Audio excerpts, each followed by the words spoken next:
Olá, tudo bem? Você já sabe como funcionam os cursos de graduação no Senac? Aqui no Senac, o aluno é o protagonista da aprendizagem. Nossos cursos de graduação à distância oferecem flexibilidade de horário e comodidade para o estudo, preparando o profissional para o futuro. Somos uma instituição nacionalmente reconhecida, tendo como origem o Centro Universitário do Senac, avaliado com nota máxima do MEC. Os cursos de graduação EAD podem ser de tecnologia, bacharelado ou licenciatura, com duração entre 2 e 4 anos. Os cursos de tecnologia têm duração predominante de 2 anos, já os de bacharelado e licenciatura têm duração de 4 anos.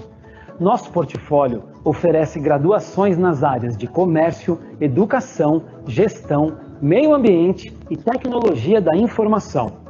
Lembre-se também que os diplomas de graduação à distância têm a mesma validade dos diplomas de graduação presencial. Os conteúdos são produzidos exclusivamente para o Senac e os alunos acessam um moderno e customizado ambiente virtual de aprendizagem por meio da plataforma Blackboard, que oferece um espaço completo, conhecido pela facilidade de suas funções. O conteúdo pode ser acessado em computadores e notebooks e por diferentes dispositivos móveis com acesso à internet, como tablets e smartphones. Assim, é possível assistir a webconferências, mesmo em trânsito. Além disso, os nossos cursos oferecem recursos multimídia em formatos variados e textos que podem ser disponibilizados offline e para impressão, o que facilita e flexibiliza as rotinas de estudos. Para se inscrever, o candidato deverá acessar o portal Senac EAD, escolher o curso, selecionar o polo de interesse para realizar as avaliações presenciais e efetuar o cadastro.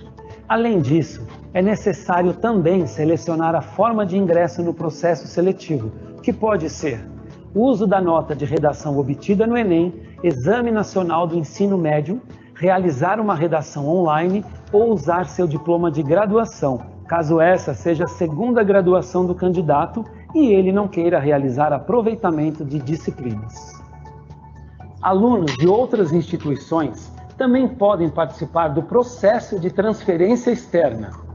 E portadores de diploma de graduação têm a opção de fazer a inscrição e realizar aproveitamento de estudos referentes à sua graduação anterior. Após a aprovação e convocação, o candidato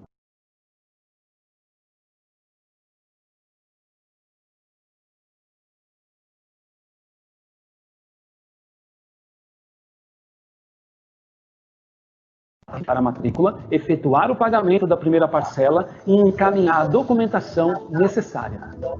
Todos os nossos cursos de graduação possuem a mesma estrutura. São ofertadas, em média, 3 disciplinas simultâneas por trimestre, considerando o projeto integrador, um trabalho integrado que propicia o desenvolvimento de atividades interdisciplinares. Cada disciplina possui 4 unidades, sendo que cada uma delas possui 4 aulas, totalizando 16 aulas por disciplina.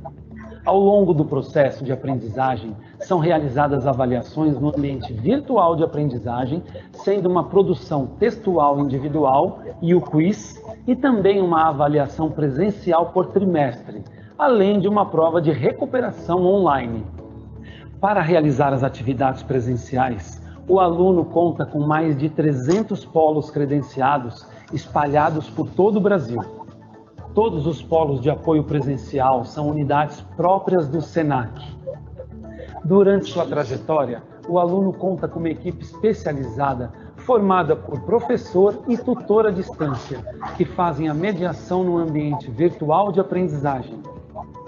Os cursos de graduação à distância do Senac proporcionam diversas vantagens como acesso à biblioteca virtual com mais de 20 mil títulos e as bibliotecas físicas de todos os polos do Senac, acesso gratuito ao Office 365 para uso pessoal, entre outras, que contribuem para o crescimento pessoal e profissional de cada aluno. Aproveite e acesse o portal Senac EAD para conhecer mais sobre os nossos cursos à distância. Olá, muito bom dia, sejam todos bem-vindos. Estamos iniciando o terceiro e último dia do nosso seminário EAD, como de praxe. Antes de convidarmos os nossos apresentadores, aqueles que irão passar conhecimento a todos vocês que nos acompanham de todo mundo, algumas informações importantes. Neste evento, todos os participantes estão de acordo com as recomendações do Ministério da Saúde, dos órgãos governamentais, da OMS. Estamos seguindo todos os protocolos recomendados. E algumas dicas sobre a conexão se ocorrer algum problema técnico, tá bom? Primeiramente, caso o seu dispositivo caia por algum motivo, não consegue ouvir o que os apresentadores falam, tente sair e entrar na sala novamente, tá? Para que sejam reativados o áudio e o vídeo.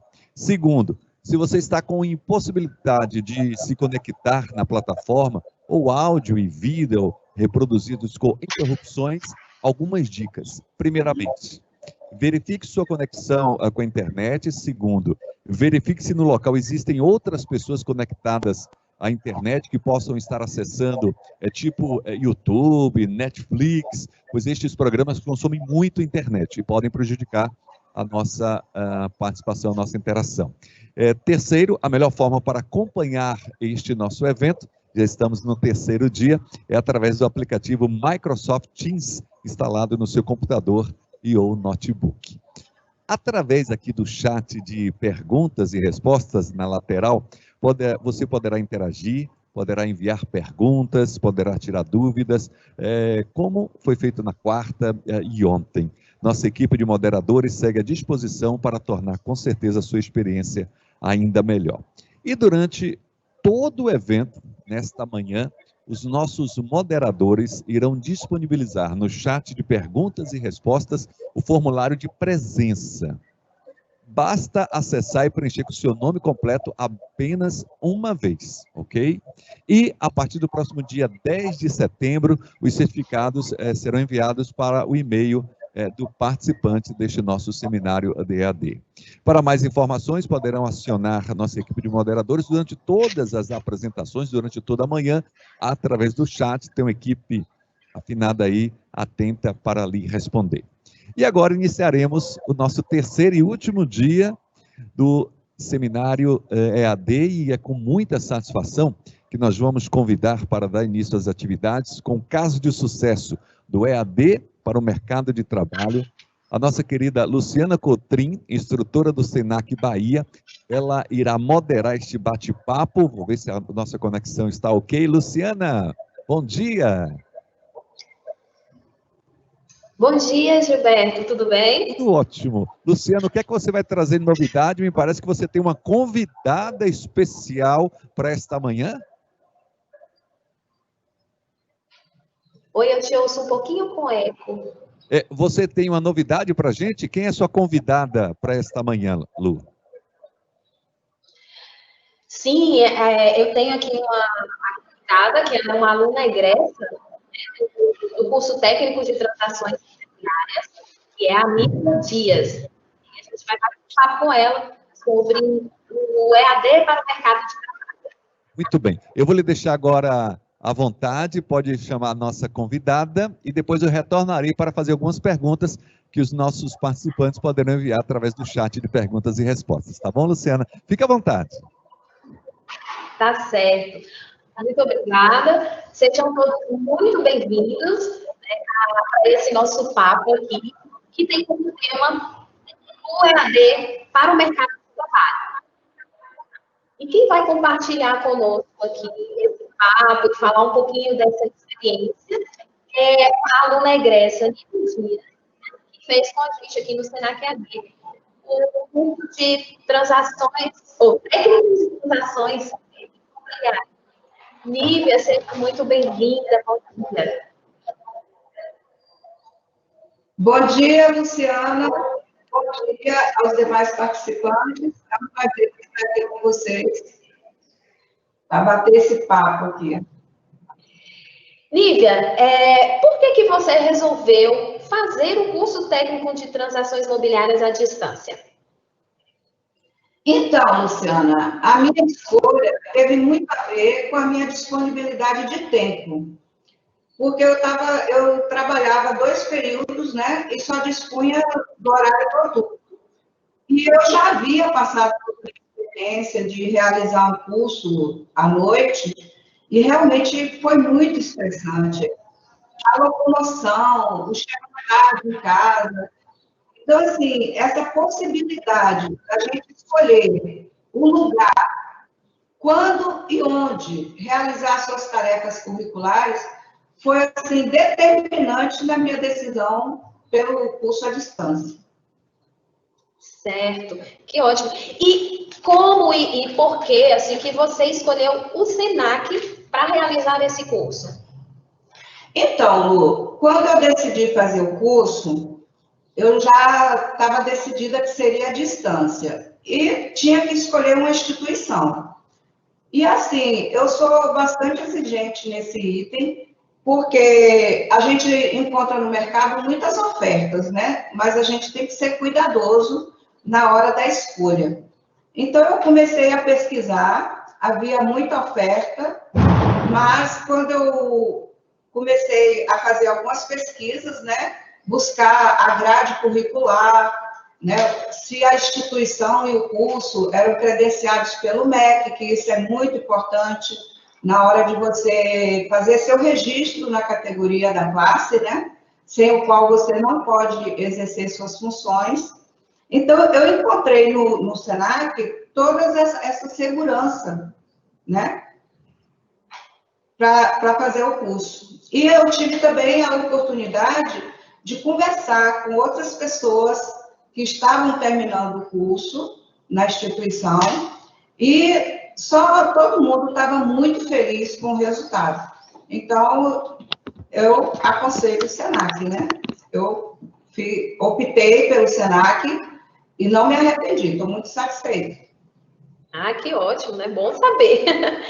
E como é que foi o seu processo de aprendizagem, né, na modalidade à distância? Assim, como foi esse processo de adaptação, se você teve dificuldades, como é que foi a assistência, né, do polo? Ô, Lu, a princípio, logo no início, quando eu me inscrevi, eu fiquei bastante apreensiva, né? Porque na época eu não tinha, assim, muita intimidade com redes sociais, né? Eu já estou naquela idade que a gente já tem mais dificuldade no aprendizado, mas logo nas primeiras aulas eu já estava me movimentando com bastante facilidade. O sistema é bem fácil e logo após as primeiras atividades já estava compartilhando, já estava interagindo com os colegas, não tive dificuldade, não. E também a equipe de apoio, Lu, muito boa, tanto a técnica como a pedagógica, estava sempre de prontidão para atender qualquer necessidade, com muita rapidez e muita licitude, né? Toda vez que eu solicitava alguma coisa, de imediato eu era atendida. Nossa, que ótimo, hein? Bom saber, né, que você teve essa assistência e que as coisas caminharam bem para você. E, então, o seu ingresso no mercado de trabalho. Você fez estágio, né? Sim. Olha, o meu ingresso foi muito tranquilo, porque durante o curso existe o estágio obrigatório.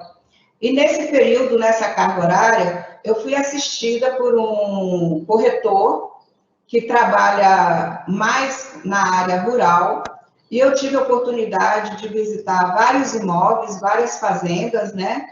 E nessa oportunidade, eu acompanhei ele em vistorias, em avaliações. Aí depois eu tive a oportunidade de ir a cartórios, né? Conhecer a rotina documental. Foi um período de muito aprendizado. Quando chegou no final do curso, eu fui convidada para fazer parte de uma equipe de uma grande imobiliária, que é sediada em Salvador, mas que atua em várias cidades da Bahia, inclusive em outros estados. E eu, então, fiquei lá um período como estagiária, e quando eu recebi meu certificado e fiz o meu registro definitivo no Cresce, eu fui admitida na equipe dessa imobiliária, aonde atuo até hoje. E estou credenciada a intermediar, né, a venda dos principais empreendimentos daqui de Vitória da Conquista e de outras cidades vizinhas.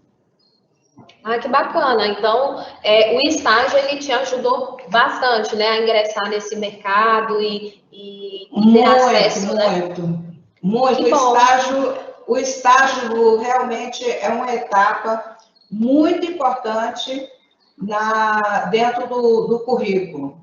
É a oportunidade que nós temos, né, de estar vivenciando, né, tendo a experiência daquilo que a gente aprende na teoria. Eu acho muito importante, e o estágio dentro do Senac, ele é supervisionado, né, de tempos em tempos, vai um membro da unidade, do polo onde você está fazendo o curso, ele visita as pessoas que estão nos acompanhando para fazer essa avaliação de como nós estamos nos saindo no estágio. Isso facilita muito a nossa entrada no mercado de trabalho. Que bacana. E comprova aí o que você falou da questão da assistência, né, do polo e da instituição, junto aí ao aluno e à empresa. Ai, que ótimo. Estamos felizes em saber disso. E diante dessa sua experiência toda, Nívia, o que você pode dizer, né, para quem está aqui participando conosco, sobre o ensino à distância do Senac? Lu, o ensino à distância até com essa pandemia, a gente está vendo aí o quanto a gente está recorrendo, né, às redes sociais. E o Senac oferece um curso de excelência. Eu, por exemplo, o que eu aconselho, eu vou dar a minha opinião. Eu estou me organizando para o ano que vem fazer o curso de graduação na área de gestão imobiliária. E, com certeza, eu vou fazer à distância e, certamente, eu vou escolher o Senac como instituição para fazer esse curso. Então, assim, eu recomendo, as pessoas que me procuram para saber, eu sempre falo, gente, pode analisar o custo-benefício, que vocês vão chegar à conclusão que vale a pena fazer um curso no Senac. Ai, que ótimo. Muito obrigada, Nívia. Parabéns aí, né, pelo seu trabalho, pelo seu sucesso, né, que as suas palavras e essa sua experiência, ela possa aí realmente inspirar as pessoas, né, a fazerem um curso à distância e, preferencialmente, com a gente. E eu queria deixar você aí à vontade para... Eu não sei se a gente volta ao estúdio para ver se tem perguntas. Não. Antes dela se despedir, Gilberto. Oi, Luciana. Oi, Nívia. Que história bonita, viu, Nívia? Parabéns. Né? Uma história muito bonita. As pessoas estão aqui só encantadas, só elogios para você. E desejando muito sucesso neste novo, vamos dizer assim, trabalho, né? Nesse novo curso e que você fez o EAD para o mercado de trabalho junto com o Senac. Só temos elogios. A Ângela Araújo mesmo está falando aqui que bela experiência, né? Experiência de vida, e aquelas pessoas que estão aí pensando no futuro, não é isso, Luciana? Isso mesmo, é uma ótima oportunidade. Eu acho que a Nívia deixou bem claro, né, essa facilidade, não só de ingressar no mercado de trabalho, mas também de realizar o curso à distância com toda a assistência, né, e o aparato que o Senac tem. Muito bem. A Ana Paula aqui de Salvador, bom dia, estou adorando o evento, está sendo muito enriquecedor. As pessoas realmente gostando, não só desse depoimento que a Nívia Dias nos passou, como também dos outros palestrantes dos dias anteriores, da quarta de ontem. Quero agradecer a você, Luciana Cotrim, instrutora do Senac Bahia. Quero agradecer também a nossa convidada Nívia Dias, que ingressou no curso técnico em transações. Olha só que eu não sabia que existia esse curso, ó. Já vou ficar atento. Para ser corretor de imóveis. Curso. Ô, Nívia, está ganhando muito dinheiro? Nívia está perguntando se você está ganhando muito dinheiro. Mais ou menos. Eu ainda estou engateando, mas nesses 2 anos, né, incluindo o estágio e o período que eu estou já como corretora, eu consegui encaixar alguns bons negócios. Parabéns. Que bom. Lu, quero aproveitar a oportunidade, Lu, para agradecer a equipe da Unidade Vitória da Conquista pelo convite e a oportunidade de estar participando deste momento e parabenizar os organizadores pelo sucesso do evento. Obrigada, Nívia. A gente também agradece pela sua participação. E a gente vai ficando por aqui, né? Para que vocês possam aí continuar com o evento, que a gente, com certeza, tem uma palestra maravilhosa agora. Gilberto, muito obrigada. Um bom dia a todos. Obrigado, Luciana. Obrigado, Nívia. Bem, e agora nós vamos assistir a um vídeo e, na sequência, nós vamos ter o encerramento deste nosso evento com práticas educativas em ambientes virtuais. Imperdível. O vídeo, 2 minutos e 30 segundos somente. Vamos a ele. Vida. Então mude com tudo. Mude com os cursos técnicos do Senac. Aqui você tem tudo o que precisa para entrar no mercado de trabalho, com cursos nas mais diversas áreas e foco na prática. Seja um grande profissional e mude a sua vida com os cursos técnicos do Senac. Acesse o site e matricule-se. Senac, educação profissional mudando vidas.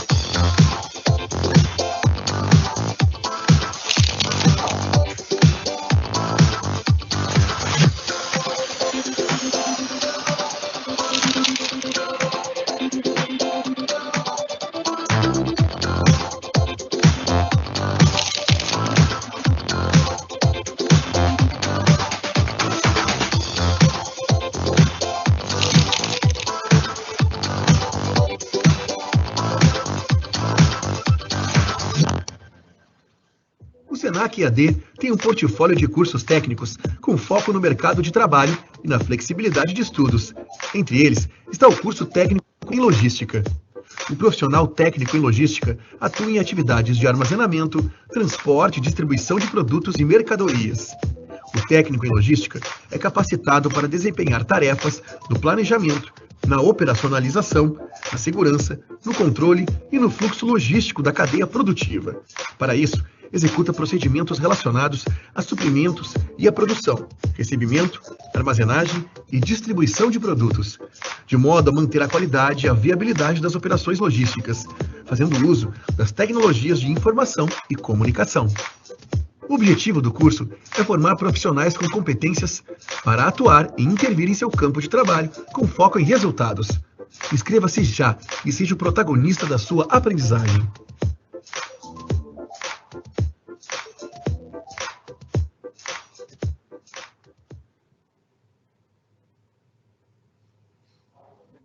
Opa, muito bem, estamos de volta.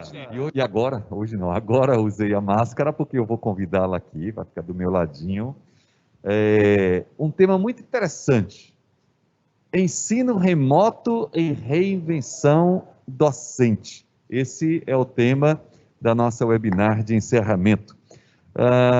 Lembrando que ela é pedagoga com especialização em planejamento e gestão da educação, avaliação pela UNEB, doutora em educação pela Universidade Federal da Bahia, mestra em educação pela UNEB, pesquisadora na área de educação com ênfase em política educacional e atualmente é professora universitária e coordenadora de design educacional da UFBA, querida professora Lanara Souza, seja bem-vinda, por gentileza. Muito bem, tudo Olá, bom? Gilberto, tudo bom? Prazer. Você estava Olá. acompanhando aqui o bate-papo que tivemos há poucos instantes, Sim. né? Interessantíssimo, né? Um curso... Muito. E como a EAD está transformando, né, vidas. Transformando vidas, fazendo com que as pessoas tenham mais autonomia de estudo e disciplina, né? A gente aprende conteúdo e a gente aprende também a fazer, ao saber e o saber fazer. Muito bom. Eu vou lhe deixar aqui, como eu fiz com os outros participantes, palestrantes do nosso evento, vou lhe deixá-la aqui à vontade. No final, vou retornar com as suas perguntas. Então, a partir de agora, pode fazer várias perguntas aqui para a nossa querida professora Lanara Souza. Tem um conhecimento vasto, então aproveite, tá bom? Sinta-se à vontade, tá bom, professora? Obrigada. Muito obrigada. Muito bom dia, então, a todos e todas. É um prazer enorme estar de volta aqui à casa do Senac, a minha casa. Quero começar agradecendo muito o convite às pessoas da Manuela e da Fernanda e parabenizar a todo o staff do Senac por esse trabalho maravilhoso, tá? É uma honra, de fato, estar aqui. Bom, eu quero começar a minha fala, primeiro mostrando aqui um pouco de mim, né? Estou aqui de máscaras e hoje, para mim, é uma experiência única. Nunca imaginei em minha vida estar numa palestra, num evento, onde eu tivesse vindo com máscaras, sem maquiagem, sem brincos, sem anéis, com o cabelo preso, o que mostra o nosso cuidado e a nossa responsabilidade, acima de tudo, com a saúde diante do momento, do contexto social que estamos vivendo, considerando a pandemia do Covid-19 que está aí. Então, para aqueles que não estão podendo me ver, aqui sou eu, sem máscaras, né? Um pouquinho sem máscaras para o visual acontecer. Bom, então vamos lá. Primeiro eu quero começar falando do lugar de onde eu falo e um pouco do contexto do que vou dizer adiante. Nós vivemos um momento difícil, um momento em que a prioridade, gente, é a luta pela vida. Nada é mais importante do que eu vou falar aqui, do que, no contexto do trabalho remoto e da nossa reinvenção docente, do que preservarmos a nossa vida. Não falo somente da vida biológica, física, estou falando da nossa qualidade de vida, das nossas questões emocionais e psicoemocionais, tá? Então, essa é a prioridade. Nenhum ato docente, nenhuma prática docente deve prescindir do princípio de que, antes de mais nada, é a vida que deve ser preservada. Nossa categoria sempre foi uma categoria de luta pelo reconhecimento do trabalho profissional do professor. E neste contexto da pandemia, isso não mudou. Nós acrescentamos mais algumas dessas lutas. São lutas pelo direito ao trabalho coerente, a um trabalho que gera qualidade do ensino. Não existe qualidade do ensino e da educação onde não há qualidade de condições de trabalho para nós. Então, eu quero deixar muito claro para vocês que tudo que eu vou falar daqui em diante não perde de vista que nós precisamos ter muito cuidado com as nossas culpabilidades, com a nossa invisibilidade docente, com as questões das exigências do momento. Nós fomos precipitados a termos que nos reinventar, a aprender a utilizar tecnologias, e agora, além de professores, somos youtubers, somos iluminadores, somos designers, porque somos comprometidos com trabalho de qualidade. Mas nada disso pode nos colocar uma autoexigência que não é real. Afinal de contas, nossa sala de aula agora tem sido a nossa casa. Então, é preciso um cuidado muito grande com relação aos nossos direitos e ao cuidado a qual é o tempo de trabalho que a gente precisa ter, como respeitar os momentos de relaxamento, os momentos de intervalo com relação a esse trabalho. É preciso compreender a utilização dos equipamentos pessoais. É preciso respeitar o direito à privacidade quando através dos vídeos nós estamos mostrando a nossa cozinha, o nosso quarto e a nossa sala para toda uma sociedade. É preciso ter muito cuidado com a carga horária excessiva de trabalho, porque dentro de casa perdemos a noção do tempo e estamos nos colocando muito mais à disposição, às vezes, do que o necessário, do que o possível. E isso está nos cansando, nos adoecendo, nos estressando. É preciso reaprender a equilibrar a vida do trabalho dentro da nossa casa. Importante também estarmos atentos a toda a produção de material didático, especialmente audiovisual, com relação aos nossos direitos de imagem, direitos de uso e direitos de produção. Nós passamos a ser, mais do que nunca, professores autores do nosso conhecimento. E isso é, ao mesmo tempo, maravilhoso, ao mesmo tempo um espaço de luta pelos direitos daquilo que estamos produzindo, tá? Então, eu começo fazendo esse contexto para que ninguém se sinta obrigado ou pressionado a entender ou absorver o que eu vou dizer adiante. Nós estamos, de fato, aprendendo. Observem o seguinte, nós não temos, na história, um corrimão aonde nos segurarmos, uma experiência anterior que a gente possa se espelhar para realizar um trabalho docente no momento que estamos vivendo. E olha que eu fui buscar, na época da pandemia, da gripe espanhola, na época da peste negra, até mesmo na Primeira e Segunda Guerra Mundial. Como a educação acontecia nessa época? Você não encontra referência. É um momento único. Estamos todos, literalmente, aprendendo e fazendo um novo. Portanto, vamos ter calma, vamos ter compreensão, vamos ter flexibilidade neste processo. Estamos angustiados, estamos com medo, estamos nervosos, porque somos profissionais que queremos o tempo inteiro fazer o melhor. Mas nossos critérios de avaliação do melhor são de 2019. Nós não podemos usar a mesma régua que media a qualidade da educação em 2019 agora. Se estamos reinventando o fazer, também temos que refletir sobre como avaliar, como autoavaliar o seu trabalho, ok? Então, vamos ficar tranquilos, por quê? Primeiro, não vou trazer aqui nenhuma receita de bolo, nem verdades absolutas. Estou aqui aprendendo junto com todos vocês, como tenho feito desde março. E garanto a vocês, de março até aqui, eu já mudei algumas vezes os slides, as falas, o pensamento, só a legislação e as resoluções que orientam este momento já modificaram-se mais de 3 ou 4 vezes. Então, se você está, querido colega, professor, professora, nervoso, preocupado, angustiado, isso é normal. O que não é normal é vivermos esse momento de filme de ficção científica, onde estamos preservando a nossa vida acima de tudo, tá? Então, muita tranquilidade e muita atenção com os nossos direitos e a nossa luta permanente pelo reconhecimento do trabalho profissional. Então, vamos lá. Acho importante, nesse momento, mais uma vez, tentar um pouco esclarecer quais são as possibilidades de compreensão do que estamos chamando de educação à distância, por conta dessa expressão ensino remoto, que não era comum e que passou a existir por conta de legislações recentes. Então, primeiro, educação à distância é uma modalidade de ensino que está consolidada na legislação. É o termo que nós temos hoje, configurado e mais consolidado desde a LDB.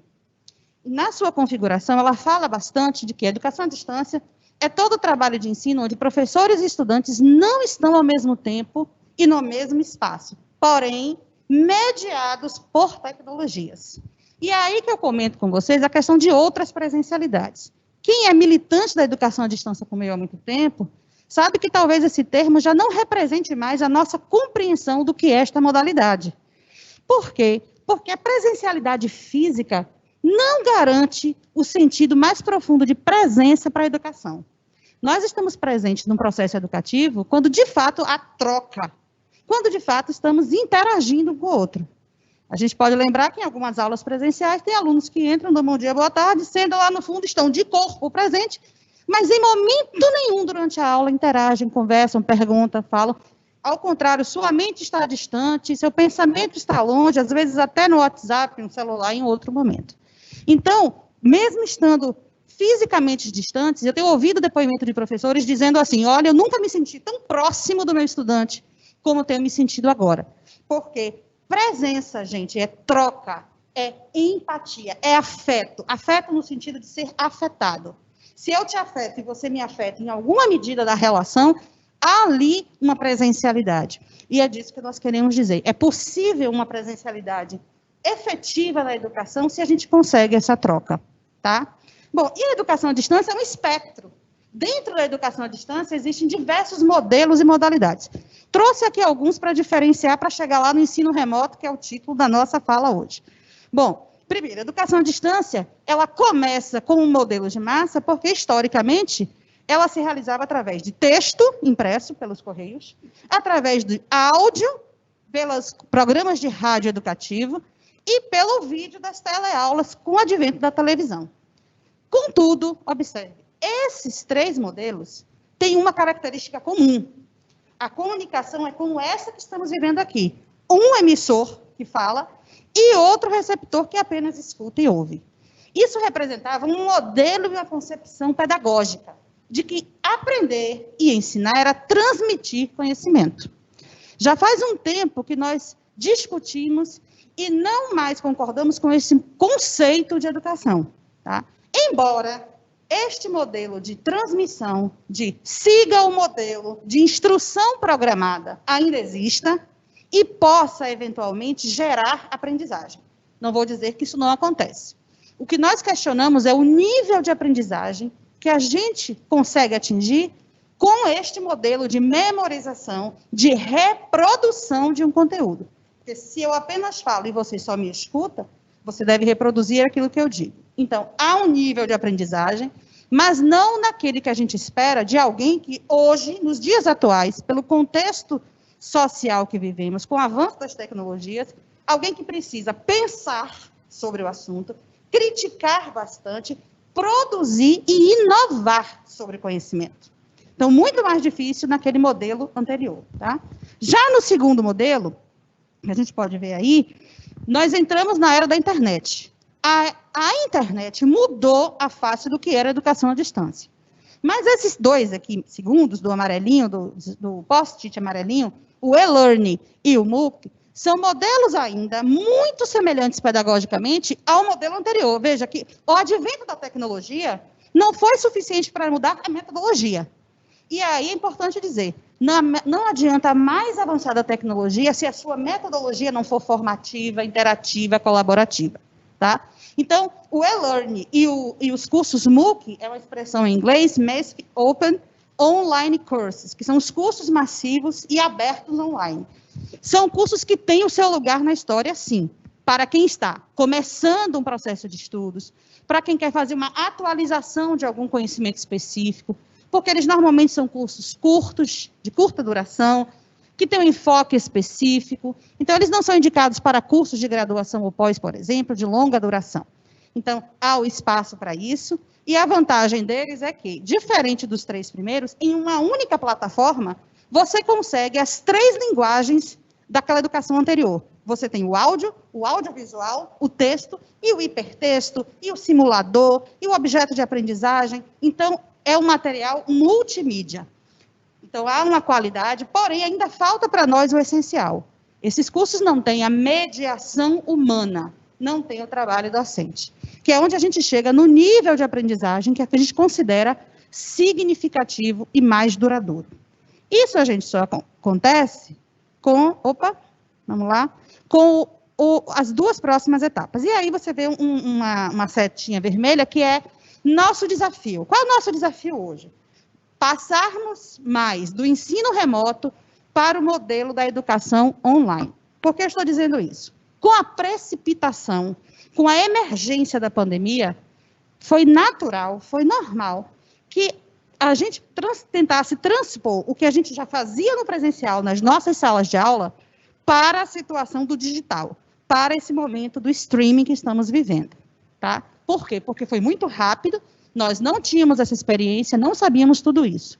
Então, tranquilo. Agora que já estamos passando por esse momento de primeiro estranhamento da minha sala, da minha casa ser a minha sala e tudo mais, começamos, então, a trazer elementos da educação online para não ficarmos apenas reproduzindo a aula expositiva, que era hegemonicamente aquilo que se fazia no presencial.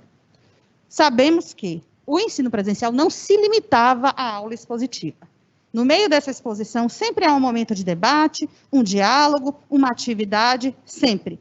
Mas sempre foi hegemônico. Dificilmente uma aula não tinha um momento em que o professor é o emissor, o dono da palavra, e o aluno passivamente senta e escuta. E isso foi a primeira coisa que foi levada para o mundo digital. Somente agora estamos aprendendo a usar outros dispositivos dentro das próprias plataformas que fazem com que o aluno passe a ser também protagonista, atuante e produtor do processo. Tá? E é esse salto, é esta reinvenção, saindo do limite do ensino remoto para uma educação online, que eu vou agora falar um pouco mais. Tá? Então, vamos lá. Bom, primeiro, com relação à parte síncrona das nossas aulas, elas se mantêm e elas podem ser muito proveitosas e produtivas. O que eu trago aqui, essa nossa experiência dos 3 S, explanar, explicar e exemplificar, não é novidade. Isso nós já aprendemos desde o nosso trabalho docente, que fazíamos no presencial. Só que agora, diante das câmeras, precisamos otimizar isso. Por quê? Porque o tempo didático da exposição presencial da sala de aula física não deve ser o mesmo do tempo aqui na tela. Nós não conseguimos ficar 4 horas seguidas sentadas assistindo uma aula, uma palestra, uma exposição.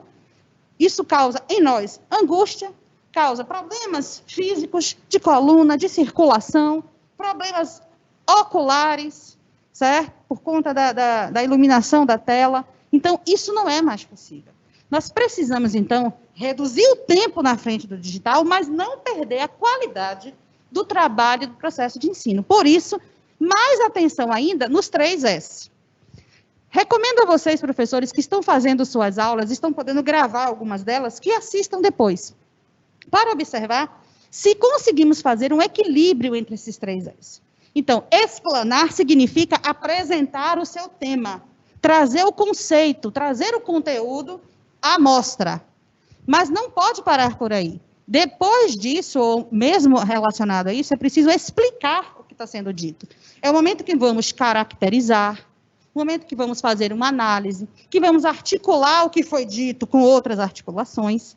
E precisamos concluir essa nossa aula com exemplos, exemplificar para poder tornar ainda mais compreensível aquilo que foi dito. Não estou dizendo, gente, que é preciso seguir essa ordem.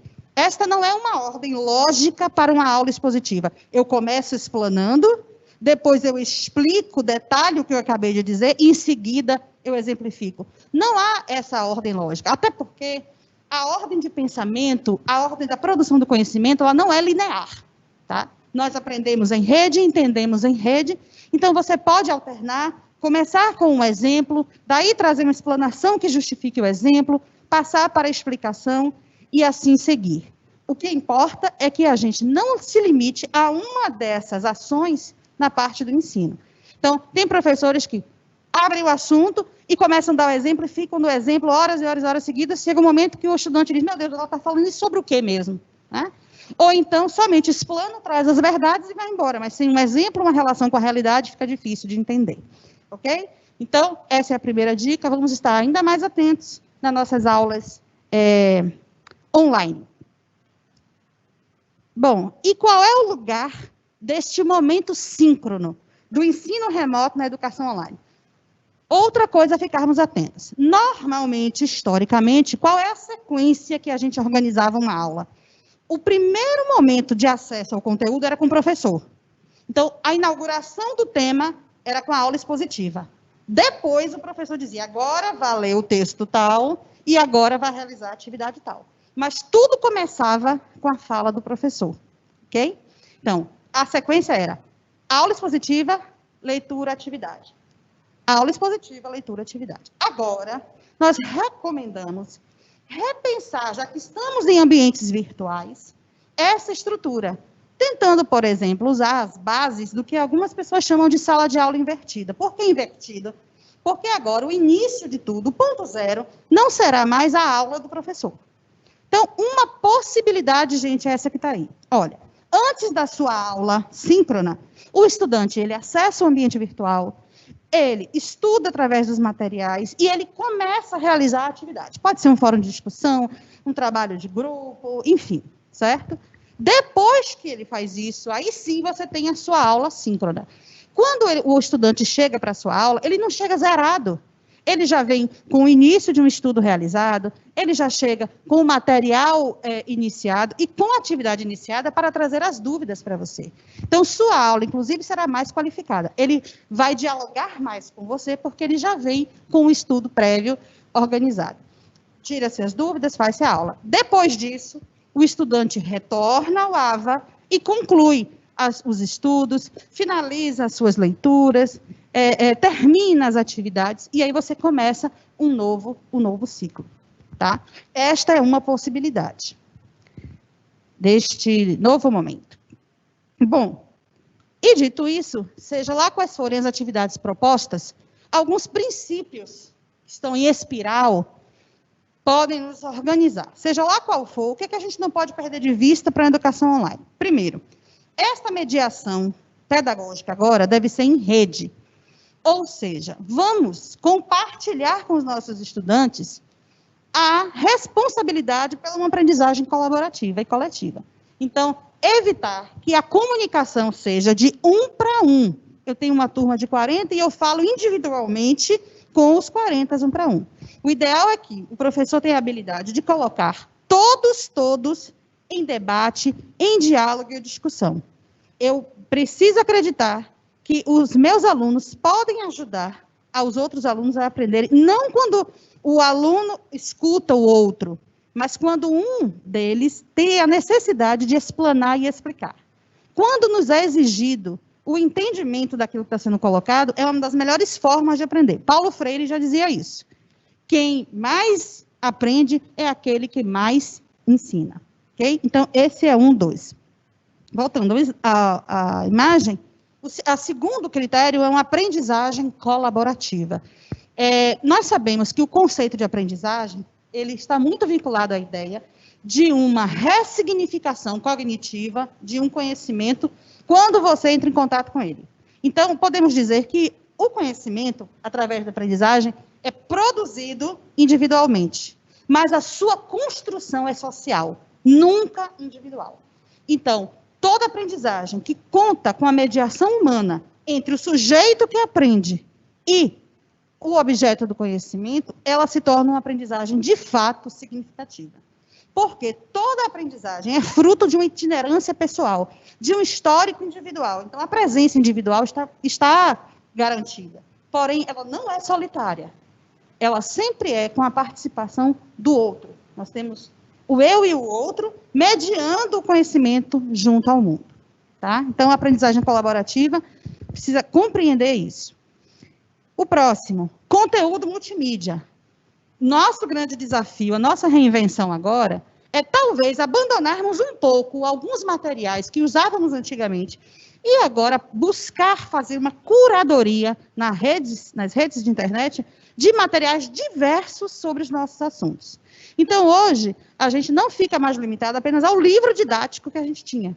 Com a internet à nossa disposição e com esses meios, está na hora de buscarmos documentários a respeito do tema que podemos trabalhar, filmes, podcasts, comentários, simuladores, jogos. É a oportunidade que temos de transpor aquela limitação dos livros que tínhamos. Um dia desses, um professor me perguntava, olha, eu estou aqui preocupado porque meu componente curricular, minha disciplina, eu sempre trabalhava com um livro tal que tinha na biblioteca. E agora os alunos não podem mais ir à biblioteca física e a biblioteca virtual não está disponível. Mas será que esse conhecimento é tão profundo e verdadeiro que só exista uma única fonte para isso? Então, professor, que tal agora o senhor se transformar no autor desse conhecimento? É o momento de exercitarmos a nossa autoria. Se o material didático que você tem, ele não está livre, ele não está licenciado com a licença livre, e você não vai cometer o crime de utilizar indevidamente, vamos lá, prepare seu material, socialize seu PowerPoint, produza isso e busque nessa curadoria novas fontes de informação. Então, por quê? O conhecimento vai chegar através de múltiplas linguagens. Áudio, vídeo, simulação, experiências, etc. Outro princípio é o princípio do conhecimento livre. O conhecimento como uma obra aberta. Entender, já que vamos fazer essa curadoria, que não existe justamente uma única fonte de verdade absoluta para as questões. Essas fontes devem ser criticadas, devem ser analisadas, e o conhecimento como uma forma aberta significa que eu vou permitir que o outro altere a minha mensagem. Quando a gente fala em interatividade, é isso que nós estamos dizendo, é a permissão para modificar a mensagem, modificar esse conteúdo. Se a gente entende que o conhecimento já está posto, dado como verdade absoluta, dificilmente nós vamos conseguir a formação de uma pessoa crítica que vai inovar, que vai reconstruir, que vai produzir conhecimento também. Então, o conhecimento como obra aberta significa que eu permito que o outro interaja e interfira no conhecimento que está sendo produzido por mim, tá? Então, mais do que nunca, meu PowerPoint, minha sala, minha cátedra, nós já vivemos numa sociedade individualista demais para, no momento como esse de pandemia, nós não compartilharmos esse conhecimento. Então, já diziam antigamente os nutricionistas, você é o que você come. Na educação online, a gente diz, você é o que você compartilha. Ok? E, por fim, o último princípio que vai fazer parte desse processo, as coautorias, que só complementa o que eu acabei de dizer. Tá? Então, nas atividades propostas, sempre que possível, permitir a coautoria, a autoria, que as pessoas se autorizem a dizer o que pensam, suas reflexões, suas ideias, suas críticas, e façam isso de forma coletiva, né, e permitam a interferência do outro, porque assim vamos começar a trabalhar as questões como a diversidade, o respeito às diferenças e outras tantas que estamos vivendo no momento e precisamos em nossa sociedade. Muito bem. E aí chegamos num ponto crucial deste processo de reinvenção. No mínimo, todos estão se perguntando como vamos avaliar, como fica a avaliação online. É uma pergunta que eu tenho ouvido muito, e no final das contas, sempre que eu tento respondê-las, eu chego à seguinte conclusão: eu não estou dizendo nada diferente daquilo que a gente sempre disse, sempre vem estudando sobre avaliação no presencial.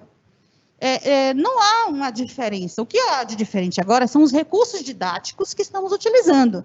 Então, esses recursos didáticos, eles podem limitar a produção do saber fazer em algum momento ou potencializar. Mas aquilo que é a essência da avaliação na educação, ela permanece na educação online. Não se difere. Por exemplo, a avaliação, ela precisa de procedimentos e precisa de critérios. Mais do que nunca, gente, nossos estudantes precisam saber previamente o que é esperado deles em termos de aprendizagem. O objetivo é esse. Para atingir esse objetivo de aprendizagem, você vai realizar esta ação. O que é esperado de mim nesse mapa conceitual? O que é esperado de mim nesse resumo? Como é esperado que eu aprenda ao fazer tal atividade? Isso precisa ser apresentado a anteriori para eles. Por quê? Você vai comprometer o seu aluno no processo de avaliação. Ele tendo um baremo, um checklist, antes mesmo de lhe entregar, de postar o seu trabalho, ele vai analisar. Tem isso, apresento isso, tudo que era esperado, ok. E daí, quando você der o feedback, que é fundamental em avaliação, você vai fazer esse feedback sobre os critérios que ele já sabia. E faz aí com ele uma negociação, um diálogo, uma avaliação dialogada sobre o que era preciso e o que não foi ainda realizado, certo? Isso é fato. Agora, mais do que nunca, nós não podemos nos limitar a avaliar a aprendizagem no sentido do saber. É preciso avaliar o saber e o saber fazer, porque eles estão sendo instados a realizar ações com recursos tecnológicos que também não sabiam antes. Então, vamos lá. Que critérios podemos usar para avaliar, por exemplo, a aprendizagem? Seja lá qual for o instrumento de avaliação, são instrumentos que vão trazer. Este estudante analisa as informações para explicar o seu entendimento, são atividades que permitem que ele explique o que compreendeu, ressignifique o que compreendeu. Outro, ele estabelece conclusões a partir desse conjunto de conhecimentos elaborados. Que conclusões ele chega a partir disso? É importante saber, né, dessa organização de conhecimento. Vamos lá, só para eu seguir aqui, não perder o caminho. Isso, obrigada. Utiliza conhecimentos para selecionar estratégias de solução de problemas, porque também de nada adianta você ter o conhecimento e não saber aplicá-los na sua realidade para resolver os problemas do seu cotidiano. Então, esses são os que estão no nível do saber. Mas a aprendizagem não se limita ao nível do saber. O saber fazer também é um processo de aprendizagem importante. E vamos lá. Qual é o próximo? Da realização da atividade. Elaborou caminhos para se chegar às afirmações e proposições que foram dadas? Essa é uma questão importante. Como você chegou a essa conclusão? Como você chegou a esse entendimento? O caminho, o percurso que foi feito pode nos dizer muito do que podemos fazer e aplicar em outras situações do cotidiano da vida, tá? O próximo. Resolveu as operações das atividades e se ele consegue, por exemplo, utilizar corretamente os instrumentos de estudo. Então, sabe fazer uma boa pesquisa, consegue utilizar bem um recurso de texto, consegue, já aprendeu a utilizar bem um elemento de um dispositivo de utilização de vídeo. Então, a gente precisa equilibrar um pouco essa teoria e a prática, porque conteúdo e forma se complementam. E hoje nós estamos entendendo isso, que a forma também comunica. As imagens comunicam, a estrutura comunica. Quem faz mapa mental, quem faz infográfico, quem trabalha com esses recursos sabe muito bem disso. Que há uma lógica de entendimento, que há uma estrutura para além da conjuntura, que também comunica, que também expressa um entendimento e que nós podemos utilizar para fazer uma avaliação sempre formativa, sempre dialogada e sempre com base em critérios pré-definidos e muito bem apresentados aos estudantes. Tá? Então, gente, nesse próximo e último slide, eu acredito que eu já estou chegando aqui nas minhas... Vamos ver? Deixa eu passar aqui, esqueci que sou eu. Nas minhas referências, né, que eu vou deixar para vocês, e esse PowerPoint vai estar disponível, eu quero aproveitar mesmo para, mais uma vez, agradecer, elogiar aqui o trabalho do William e da Vanessa, os tradutores de Libras, fantásticos, a gente precisa dessa inclusão o tempo inteiro, o Senac está de parabéns, porque sempre se preocupou com a questão inclusiva. William e Vanessa, muito obrigada. Agradecer a toda a equipe técnica que está aqui presente, o Alain, o Wagner, o Carlos, o Gilberto que me recebeu, a Aline, a Fernanda, agradecer a Manuela que não está aqui, mas também fez parte desse convite, e a Ana Rita que está aqui, a superintendente, que vai fechar brilhantemente esta manhã. E agora estou aberta à melhor parte dessa fala, que é ouvir os comentários e as perguntas de vocês que estão participando aí através do chat e acompanhando a gente. Muito obrigada, mesmo de coração. Muito bem, deixa eu me aproximar aqui um pouquinho. Olha, sucesso, viu? Bombou aqui, menina. Quase a conexão cai. Ai, meu Deus. Muitas perguntas.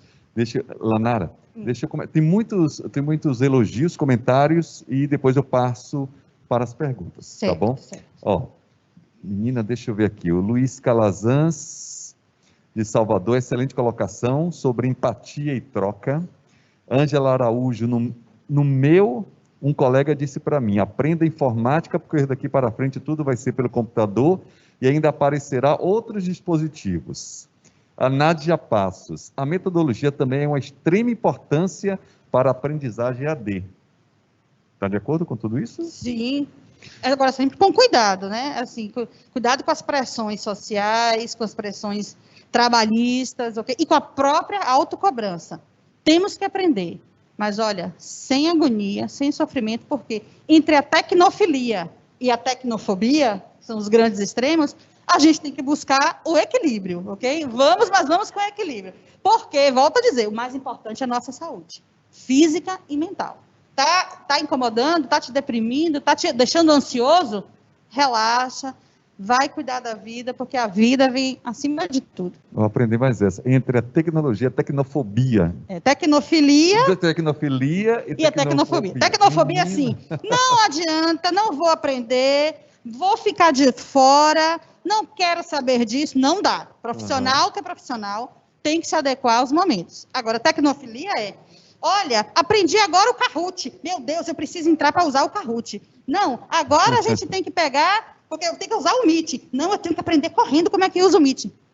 Nenhum dos dois, tá? Equilíbrio é o mais importante. Muito bem. Tem mais? Deixa eu subir aqui, menina, muita pergunta. Muita pergunta.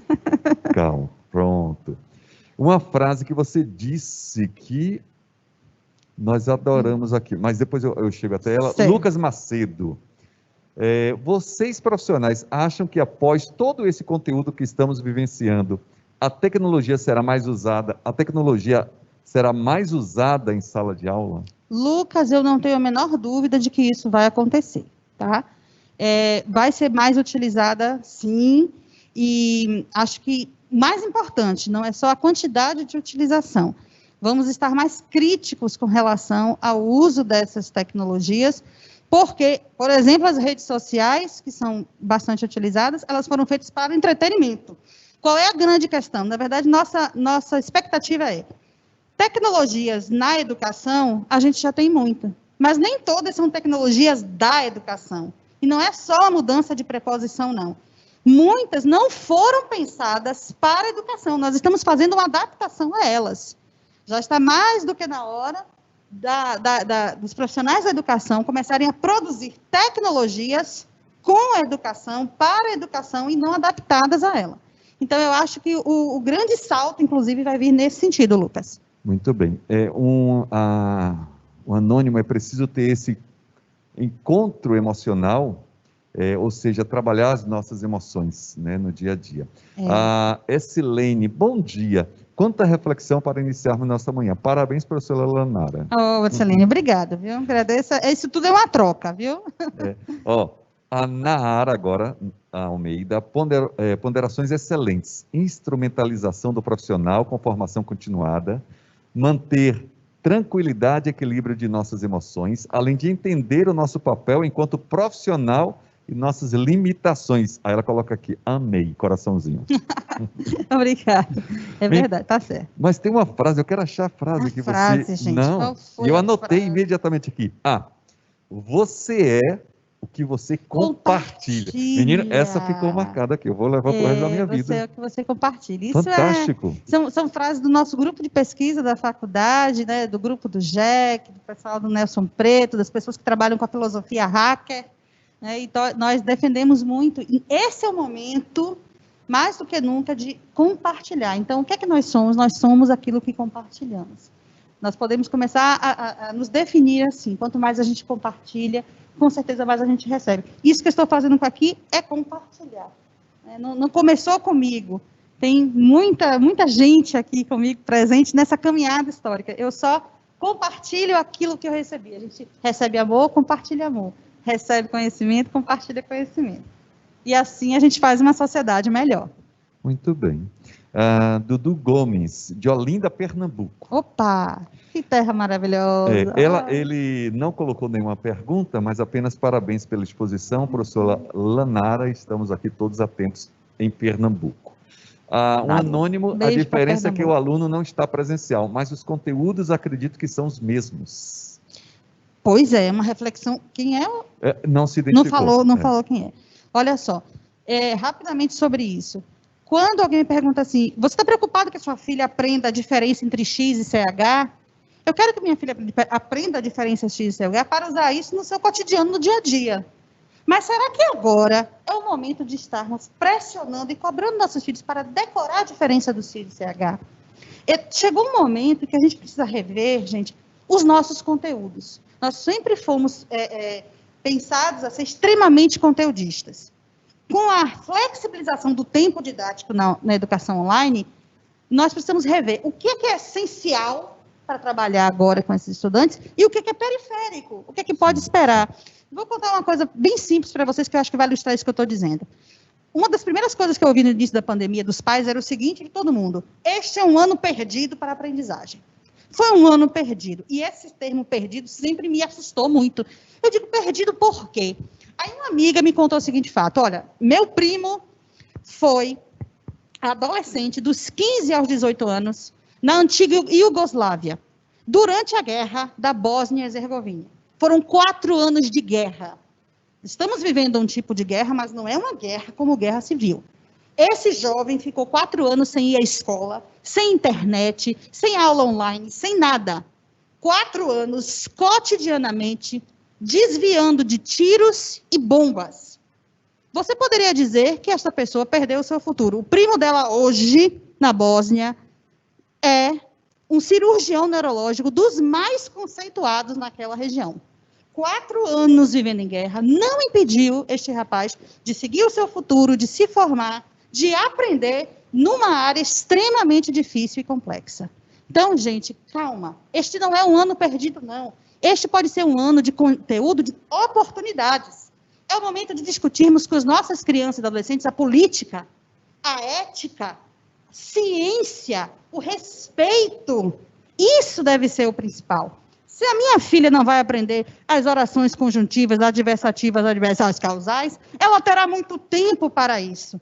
Eu quero agora que ela entenda o valor da família, entenda a situação que está em casa, entenda a relação de empatia, de solidariedade, entenda que nós não estamos de máscara aqui porque estamos nos protegendo. Eu estou protegendo você, você está me protegendo, então, proteger o outro e a mim é proteger o mundo inteiro. Essa é a maior lição que jamais aprenderíamos se não estivéssemos vivendo esse momento. Então, o conteúdo vai nessa linha aí. Tem que ser o conteúdo para a vida. Fantástico. Eu tenho uma filhinha de 11 anos e ela fica o tempo todo no computador, agora com a aula online, né? E os livros estão lá parados. Aí eu fiquei analisando aquilo. E eu reclamava com ela antes. Menina, você não abriu seu livro. Ano passado, não abriu seu livro. Custou tão caro, você nem abriu e só tira nota boa. Eu digo, como é que ela consegue isso, meu Deus? Pois é. Mas aí... A tecnologia, ela fica no computador... Vou contar, então, já que você falou, vou contar um exemplo bem rápido. Meu filho estava estudando, dizia que tinha que estudar para a prova de ciências, mas estava no celular, no WhatsApp. E aí, eu, claro, como mãe, cheguei e disse assim, você não tinha que estudar, o que você está fazendo no WhatsApp? Ele me disse, mãe, eu estou estudando no WhatsApp. Eu digo, não, conversa. Você está batendo papo com seus amigos. Não, olha aqui, mamãe. E aí ele mostrou. Nós estamos discutindo o seguinte, fulano colocou aqui, matéria. O que é matéria? Aí fulano começou a dizer o que é matéria. Aí alguém disse assim, então tudo é matéria? Aí alguém disse assim, não. E música não é matéria. Aí ele virou para mim e fez, mamãe, e aí? Música é matéria? Eu disse, meu filho, continue estudando seu WhatsApp, deixa eu ir embora. Veja onde uma conversa do WhatsApp chegou. Eu não sabia dizer se música era matéria.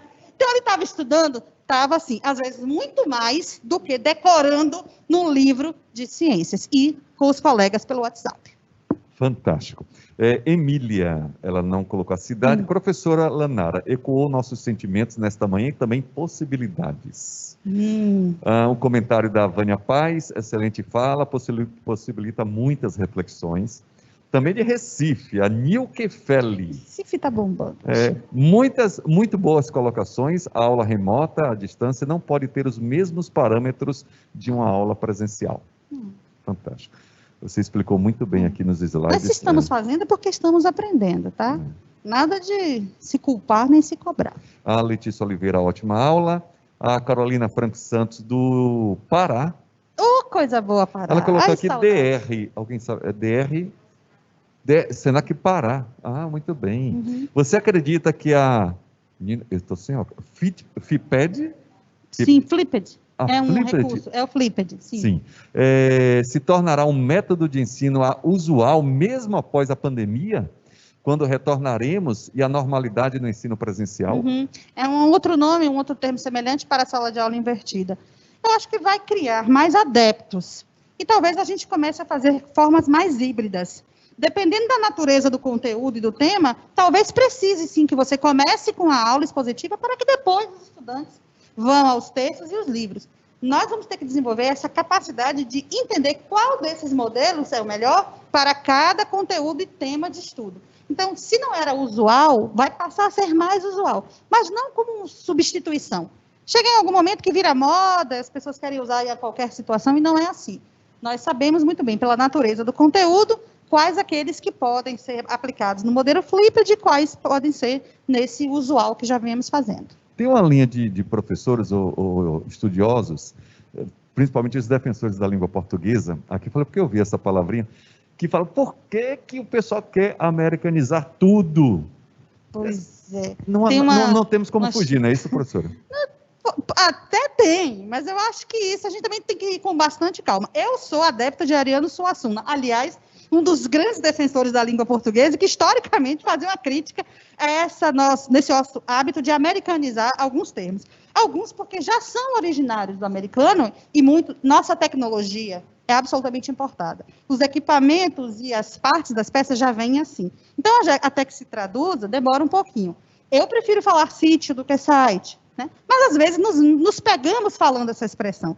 Só acho que a gente não deve cancelar ninguém, né?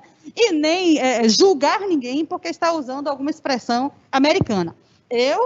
Por exemplo, nessa pandemia, o que é que você tem feito para se animar quando você está triste? Eu vou para o YouTube e procuro assim, vídeo Ariano Suassuna. Gente, fantástico. É uma das minhas saídas para isso. E alguém que defende muito essa questão da língua. Então, se a gente puder sempre fazer essa substituição, recomendo, tá? Mas sem estresse, sem cobrança. Então, eu vou falar de uma palavrinha que, no final, é novidade para você que nos acompanha, o podcast.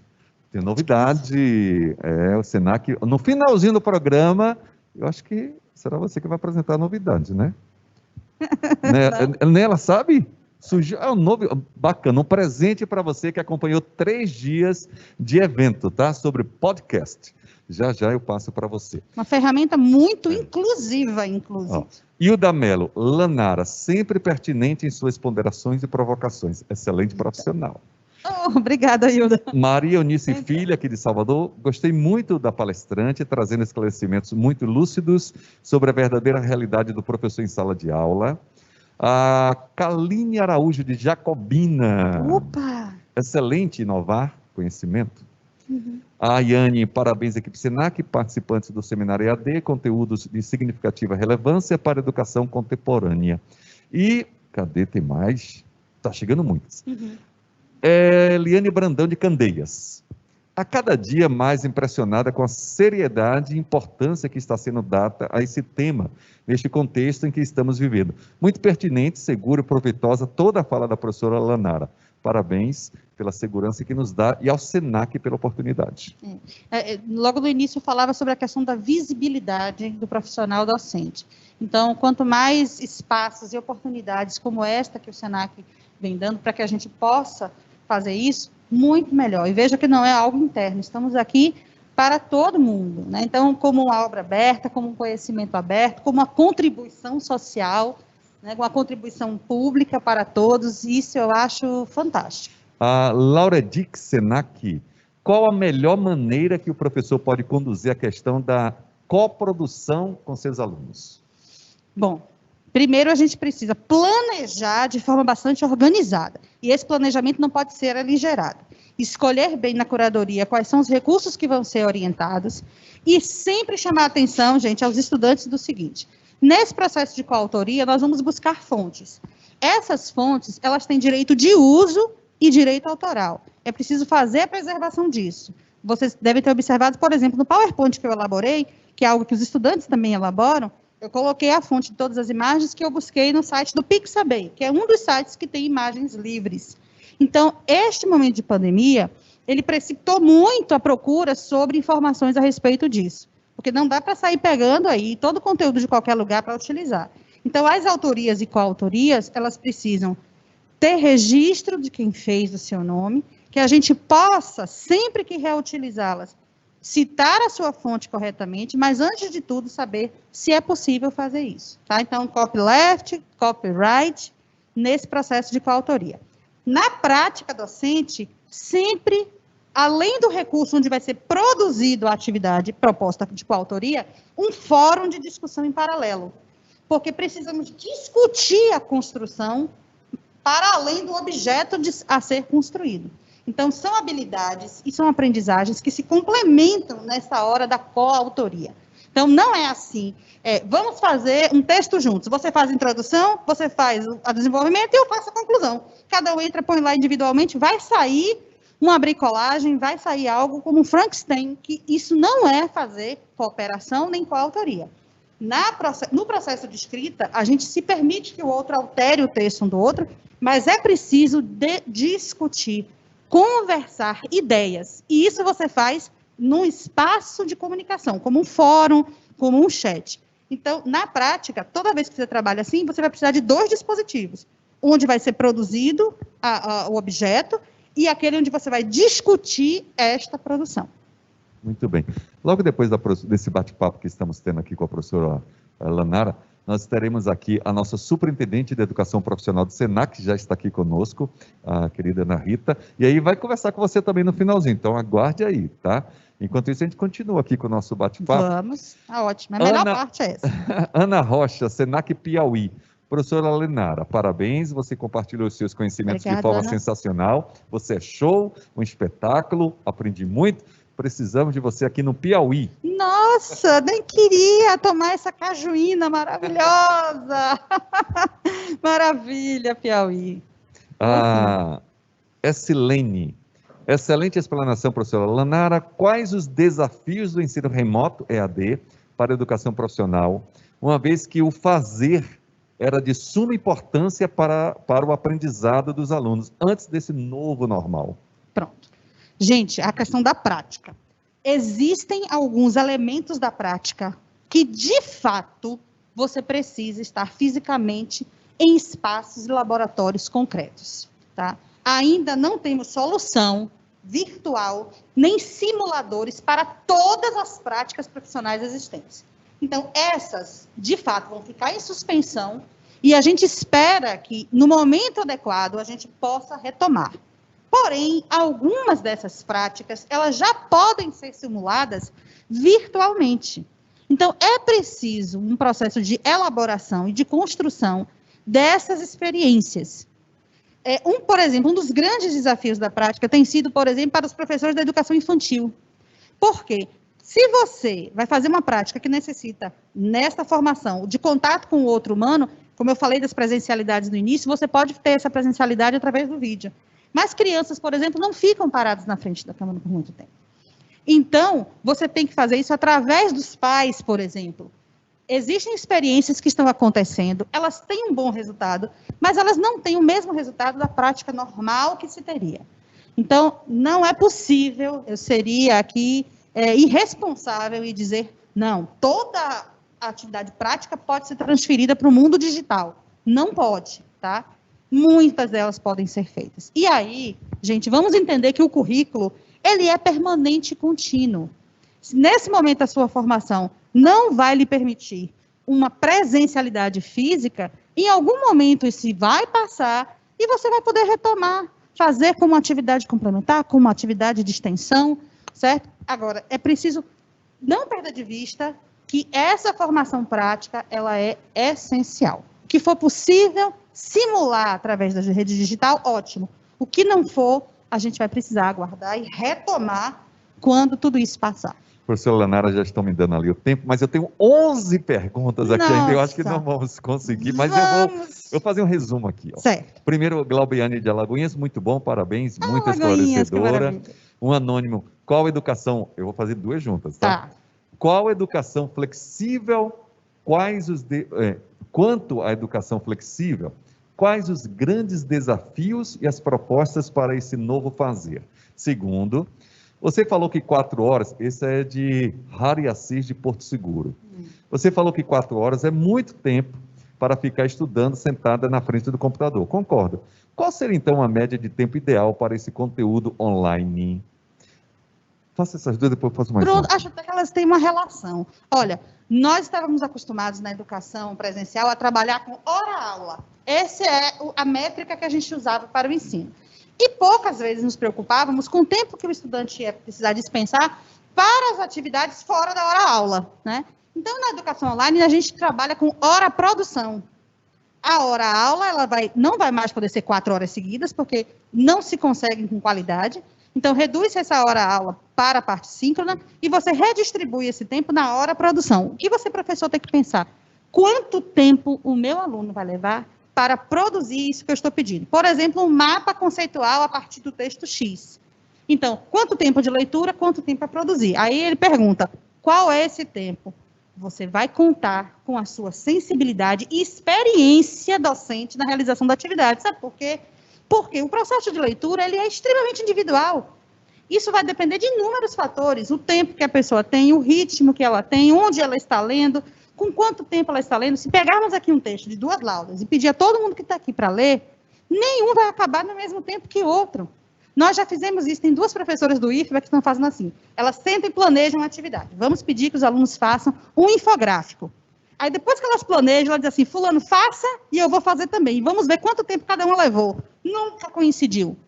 Nunca. Uma sempre leva um tempo, outra sempre leva outro. Então, elas estão buscando uma média, né, imaginária, que pode atender a maioria dos estudantes, mas sempre vai acontecer alguns que vão se atrasar e outros que podem adiantar, porque as condições materiais de vida de cada um interferem neste processo de produção. Então, pensar que não dá para ler um livro em 1 hora, mas também você não vai precisar trabalhar um texto de uma lauda em 15 dias, né? Uma média aí a gente consegue tirar, e neste momento, gente, aí entra, flexibiliza. Se você no presencial imaginava 1 hora produção para uma atividade de um jeito, agora dê mais tempo, dê um espaço a mais, ok? Nós trabalhamos agora por unidades, semana, quinzena, não mais hora-aula, hora-produção. A Fernanda vai puxar minha orelha, professor. Vai, a minha também. A gente se empolga Meu Deus do céu. Ó, meu Deus do céu. Encerra ou mais uma? Acabou? Mais uma. Mais uma. Lanara, estamos concluindo um percurso muito produtivo e a sua fala vem para expandir a compreensão do momento que vivemos com muita leveza e competência. Acredito que esse ano seja um ano de evolução, de aprendizagem, de novas descobertas e saberes. E aqui, resumidamente, 2 últimas mesmo. Tá. Como o currículo flexível pode contribuir para a aprendizagem e como com o uso das tecnologias, correndo o risco da reprodução do ensino tradicional, a hora por meios tecnológicos, como o uso das tecnologias, corremos o risco da reprodução do ensino tradicional por meios tecnológicos, é isso? Sim, acho que é isso que ele quer dizer. Ele quis dizer. Pronto. As outras não vou fazer, não, infelizmente. Tá, eu vou começar por essa última. Acabei de falar um pouco também sobre ela. É preciso ter este cuidado, porque, lembrando, como é que eu vou saber se eu estou passando mais tempo do que devia e estou pedindo às pessoas a fazerem mais tempo do que devia? Usa a sua experiência na realização das atividades interiores e pensa que nós estamos vivendo um momento difícil, emocionalmente complicado, psicologicamente abalado. Por isso, a gente precisa dar esse tempo a mais de flexibilidade. Mas a primeira pergunta foi, só para lembrar que eu perdi aqui. Menina, já desapareceu, né?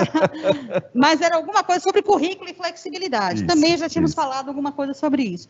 O currículo por si, gente, a gente precisa pensar o seguinte, não começa no primeiro dia de aula na escola. Ele vem antes, é da nossa itinerância formativa, da construção ontológica do próprio sujeito. E também precisamos lembrar que quando termina a escola, não acabou o currículo, a vida continua, é um eterno aprender. Então, é preciso ter muito cuidado agora. O que é possível aprender agora e o que é necessário aprender em contexto de pandemia? Tudo mais, você tem a vida inteira para continuar aprendendo. O currículo que nós estamos falando não é a questão da flexibilidade. Nós estamos falando de um currículo em rede, um currículo conectado, em que não conecta só equipamentos e dispositivos. A gente precisa conectar as pessoas. Por isso, a mediação é a essência do nosso trabalho, da nossa reinvenção docente em tempos de pandemia, tá? Era isso. Obrigado, professora Lanara. Muito obrigada, Você Gilberto, é aquilo que compartilha, compartilhou coisas maravilhosas, então é uma pessoa excepcional. Que compartilham comigo. Obrigada, gente, tudo de bom. Nossa querida Lanara Souza, pedagoga, participando aqui conosco, professora universitária e coordenadora de design educacional da UFBA. E agora, para agradecer a todos vocês que estiveram conosco durante esses 3 dias de seminário, é com grande satisfação que eu vou convidar agora a senhora Ana Rita Marques de Andrade, superintendente de educação profissional do SENAC Bahia. Tem um recadinho muito especial para todos vocês. Ana Rita, tudo bom? Seja bem-vinda aqui ao nosso estúdio. Pessoa muito simpática. Tudo bem, né? Fica à vontade aqui falando Bom dia, Gilberto. Bom dia a todos, né? Bom dia a todos que estão nos prestigiando nesse momento. Quero agradecer à professora Lanara Souza, que nos trouxe tanta reflexão a partir, né, da sua fala, a partir da sua escuta, isso é extremamente importante, e a partir das suas reflexões. Então, isso é muito importante para todos nós, Lanara, porque você fala de um lugar que é o lugar da educação, mas você fala desse lugar que é o lugar do humano. do ser humano. E o educador, ele é humano. A educação, ela trabalha com seres humanos. E nós, enquanto SENAC, nós não poderíamos, estou aqui me organizando, viu, gente? Que eu estou a primeira vez também, Leonara, né, nessa interação, e nós aprendemos todos os dias, isso é extremamente importante. Então, agradecer a participação de cada um de vocês, dizer a cada um que o nosso seminário, que fala sobre realidades e possibilidades da educação à distância, e que Leonara, com tanta sabedoria, nos trouxe também outras possibilidades de pensar essa educação à distância. E não só pensar na educação à distância, mas essas outras formas de educar. E que nós, enquanto educadores, enquanto educação profissional, enquanto SENAC, nós estamos sendo desafiados diariamente. Dizer a vocês como nós nos sentimos felizes em poder refletir, em poder dialogar com tantos palestrantes que aqui estiveram, né? Com a professora Jocinildes, que ontem brilhantemente nos presenteou com sua fala, quando ela falou sobre a educação caminhante, sobre esse conceito de educação caminhante. Então, nosso muito obrigado também por esse aprendizado. Nossa querida colega Ana Beatriz Venalt, que é nossa diretora de educação profissional do SENAC Nacional, que abrilhantou também este momento, junto com nossa gestora Kátia Lucena, e a todos que contribuem para que esse momento aconteça, para que a gente possa fazer com que o conhecimento ele possa ser disseminado e que nós possamos construir de forma, numa relação dialógica e dialética, né, as nossas reflexões, a partir daquilo que nós tivemos a oportunidade de vivenciar durante esses 3 dias. Então, o nosso muito obrigada a cada um de vocês, né? Muito obrigada por esse momento. É uma nova construção, essa é a nossa 3ª edição desse seminário, mas nesse processo de aprendizado, nós também estamos, né, reaprendendo a realizar grandes eventos. E não posso deixar de registrar aqui o empenho de toda a equipe do SENAC, que é a Massari. Isso para a gente é também um movimento de construção constante, gente. Até então, nós tínhamos um seminário que tinha toda a sua plenitude, toda a sua beleza no espaço físico do SENAC.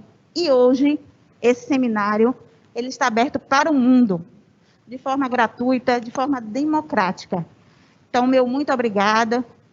Muito obrigada, Delma, que lidera toda essa equipe, a Fernanda, a Manu, que está no EAD, a Kátia, então, todos que participaram desse evento, a nossa gerência, a gestora de comunicação e todos do SENAC, porque todos estão aqui acompanhando e acreditam nesse processo educativo, acreditam na transformação de pessoas, né? Acreditam nesse nosso movimento que continua tão pulsante no nosso SENAC. Então, nosso muito obrigada. Obrigado, nossa querida superintendente de educação profissional do SENAC, nossa querida Ana Rita Andrade. E eu vou finalizar aqui só com alguns informes, pode ficar aqui do ladinho. Estamos chegando ao final, sempre importante ressaltar, a partir do próximo dia 10 de setembro, os certificados serão enviados para o seu e-mail.